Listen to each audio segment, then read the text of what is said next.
Welcome to the Root of All Evil podcast. I'm Luke. Just going to give you a quick explainer today. I thought this was interesting. The Fed cut interest rates by a half point, as reported here by the Washington Post. They said the Federal Reserve, quote, cut interest rates for the first time, lowering borrowing costs by a half point. What I wanted to talk about was just to sort of translate what that actually means. Like, what interest rates? What are they talking about?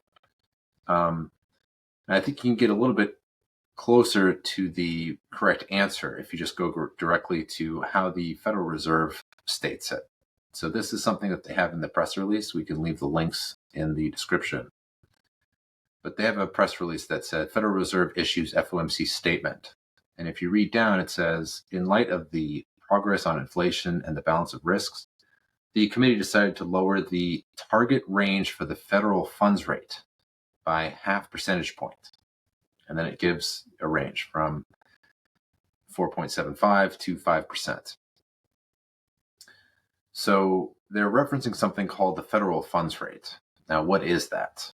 Also on the Federal Reserve website, so we're looking at a chart here from the Board of Governors of the Federal Reserve System. You can see if you scroll down from the same webpage, it says at the bottom that the federal funds rate is the interest rate at which depository institutions trade federal funds, and they define what that is. Those are balances held at Federal Reserve banks with each other overnight. So, okay, I think we're getting a little closer, but what exactly does that mean? One of the things they also publish is what the actual rate is. So if you go on, I think this is the New York Fed, they'll actually show it by day what the federal funds rate was. And as of September 24th, that rate was 4.83%. So keep that number in mind, the 4.83. Now, the other policy tool that the Federal Reserve has is something called interest on reserve balances. Basically, the way this works is the central bank holds a bunch of essentially deposit accounts. So, you, me, we both have checking accounts at your local bank. Well, banks have checking accounts, except they keep it at the bank's bank, which is the central bank, also known as the Federal Reserve. So the Federal Reserve will have a whole bunch of clients, essentially, that have a deposit account with them, and the Federal Reserve will give them interest on the amount of cash that those banks hold at the Federal Reserve. Now, what that number is, it's 4.9%. So if you can imagine, if you're a bank and you decide to leave your excess cash at the Federal Reserve, then you will get 4.9% annualized. So that sort of raised in my mind a very interesting question. So imagine that you are a bank and you can choose whether to put your cash into two places. The first option is you can leave the cash at the Federal Reserve. They're saying we will give you 4.9% for that cash overnight. We have no credit risk. We are the Federal Reserve, for goodness sakes. It is 100% liquid. So it's basically a checking account. You can pull it. You can keep it there if you want. You can pull it out when you want. Now, contrast that with option B, which says, okay, I'm going to lend overnight to another bank. And what they're saying that the federal funds effective rate is 4.83%. So you're going to lend to another bank, this time at a lower rate. There's going to be some credit risk because that other bank is not going to have as good of credit as the Federal Reserve.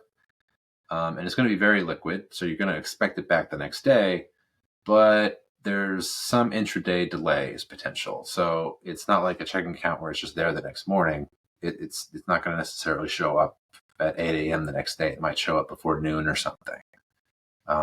So it's very liquid, yes, and for most purposes, it's extremely liquid, but it's not as liquid as like a checking account. Why is it that the 4.83% is less than the amount that I would get just leaving it at the Fed? That's the question.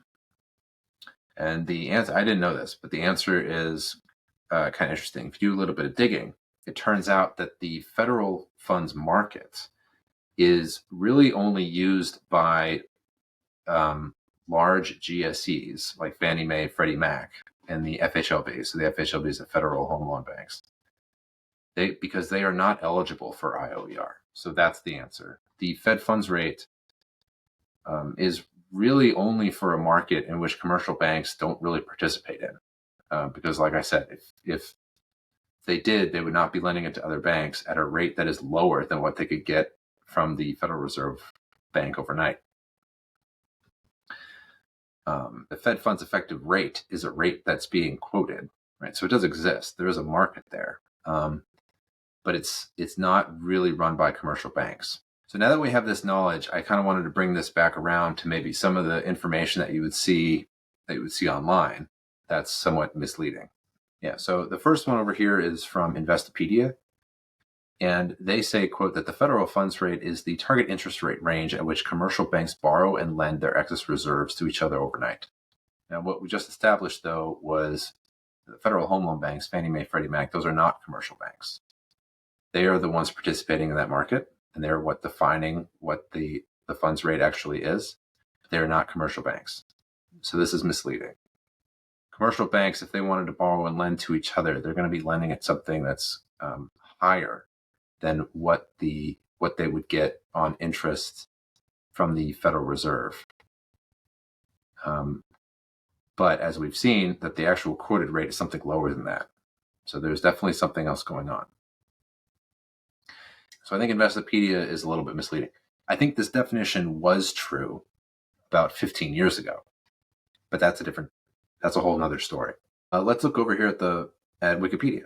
Wikipedia says something very similar to what